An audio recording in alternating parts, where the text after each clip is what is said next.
Okay, so I already did this blog as like some of these videos that I've been doing have been just me doing follow-ups to blogs I've done already on mines. I did one on the ODSTs. I thought I would just give my opinion on the group, which is, and your mileage will probably vary from my own on this one, but if there are certain genres I enjoy, be it stories, comics, or video games, there are two specific ones I really like: science fiction and fantasy, with especially when it has an expansive universe and lore to go with them. This is kind of why I like the Star Wars EU.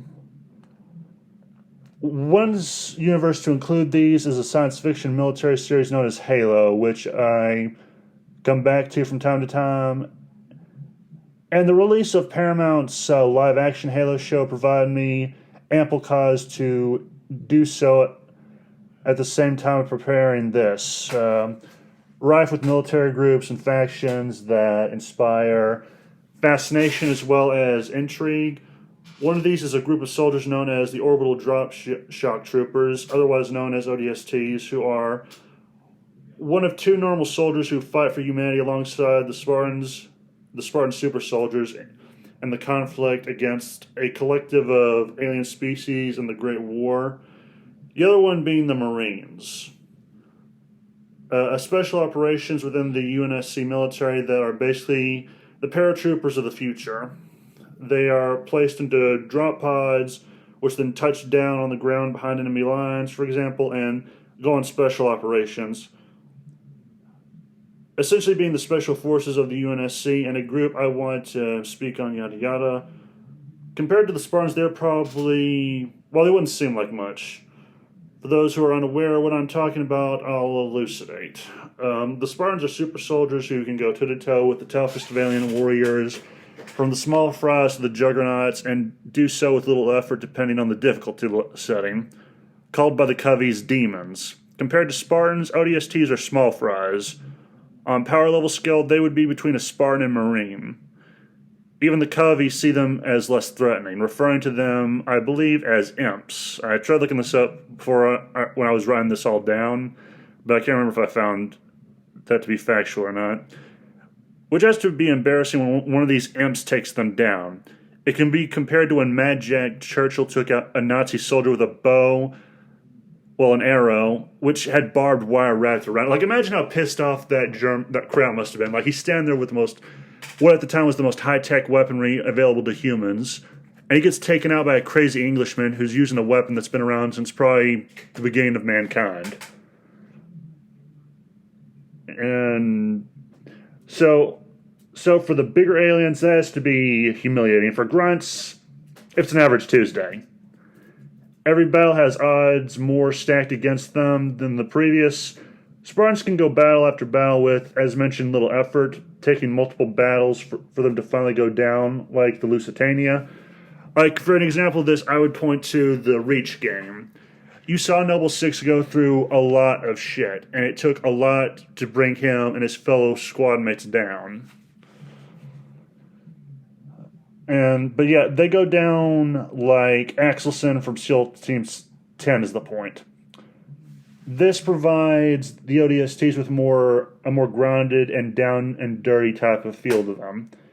This grounded feel is something I feel is underappreciated, or at the very least underutilized.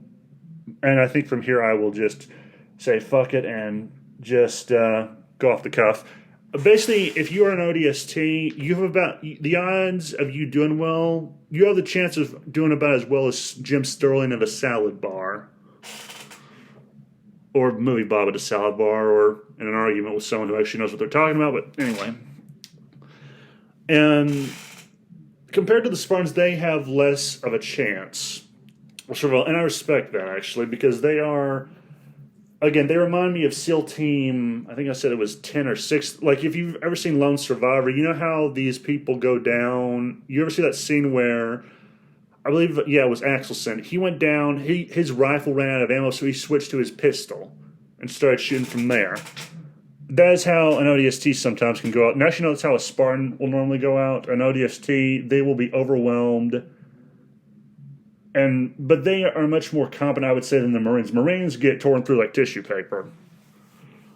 Again, depending on the difficulty you set it to.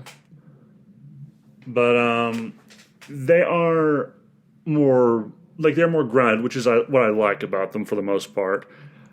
This is why it's kind of sad that we don't have an ODST film.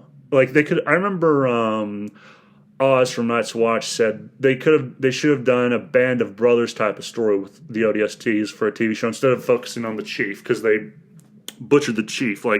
Some Halo fans are like, look how they massacred my boy.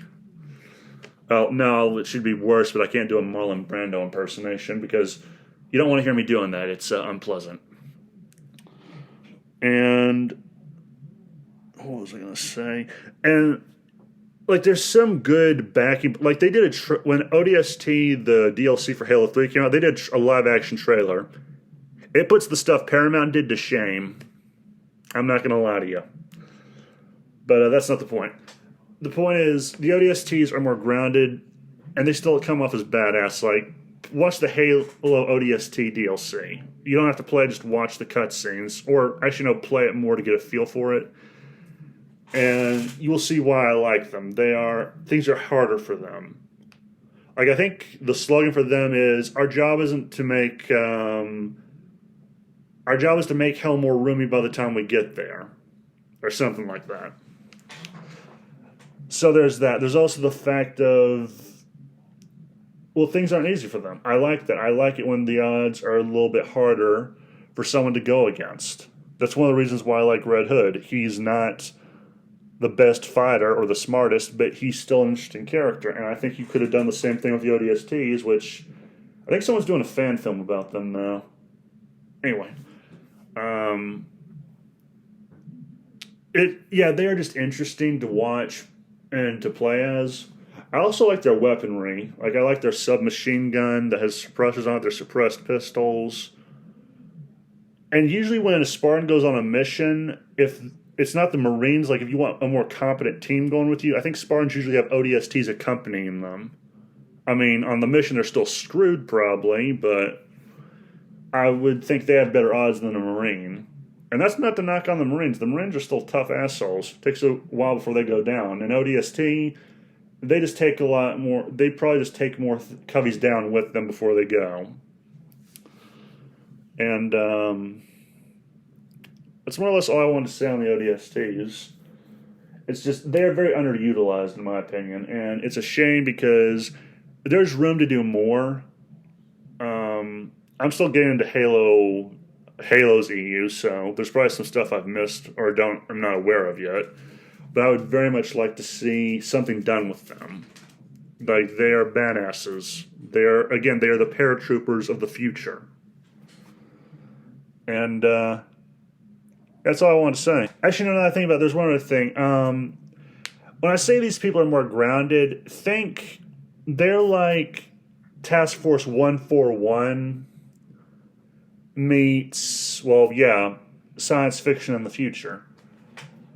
The rookie from the Halo ODST DLC, he's like Soap in a way. No, actually, no, he is kind of Soap because Soap when we're introduced to him is the new guy to the team, and the rookie is also the newcomer, and he still gets shit from everyone sometimes. And one member of the team, he kind of gets some friendly trash talk thrown his way. I think. Hard to remember now. It's been months since I played the game, since I played the DLC again. But, and both do better than anyone really expected them to. And I like that. I like how, just for a lack of a better terms, they are that. They are desperate measures, basically. Or the not last resort, but you get what I mean. They are that. They are the people you would not expect to do well, but they do well. And they have a very gritty and grim prospect. The mortality rates for them are higher than Spartans. A Spartan, as I said, he or she will at least take down hundreds of coveys before they are themselves taken down. Before that bullet with their name on it finally finds them, or plasma bolt or shot or whatever with their name on it finds them. And a ODST has less of a good chance. They have the odds stacked against them more, as I've probably said already ad nauseum. And like you kind of see this in the trailer for ODST that also comes with a really good Welsh song. What else? Like you see the main protagonist, like he gets his ass knocked on the ground. He gets a new scar on him. And then he opens fire on the brute that knocked him to the ground, which if you don't know what a brute is, it's like a big ass alien with a giant hammer. That's called a gravity hammer.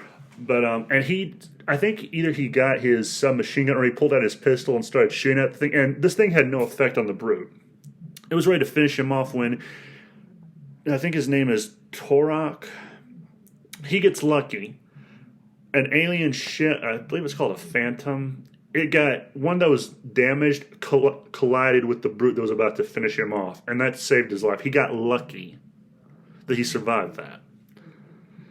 That is kind of like the mortality rates are not good in their. The odds are not ever in their favor, like with Katniss and Peter Malark, is what I'm saying. And I also like that. And I think that's where I'll end it.